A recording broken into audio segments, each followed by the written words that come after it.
Vitrification is a process by which eggs or embryos can be cryopreserved so that the cells are allowed to stay in a glass-like state. It has really revolutionized cryopreservation for embryos and eggs in that when these cells are frozen, they aren't allowed to develop ice particles, which can be damaging to the cell membranes and make it so that once they're thawed, they don't survive the thaw as well.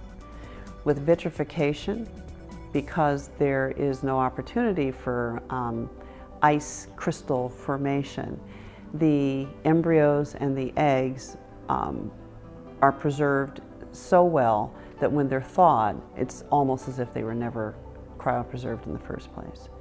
This is particularly important with oocytes, with eggs.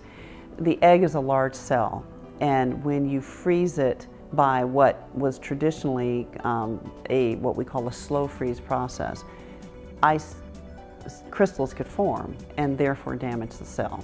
So now with the advent of vitrification, we can freeze eggs, thaw them, and use them as if they were fresh.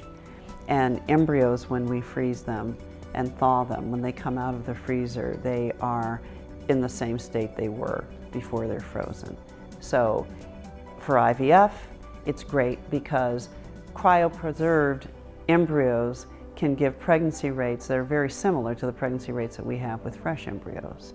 For patients who want to preserve their eggs, for instance, a patient who's going through cancer treatment may want to have their eggs collected so that they're available for them once they're finished with their cancer treatment, and they have an opportunity to reproduce, whereas after cancer treatment, sometimes with some of the powerful chemotherapy medications that they're given, their ovarian function is diminished, their egg quality is diminished. And so by freezing them ahead of time, they have an opportunity to come back and still be able to benefit and hopefully reproduce.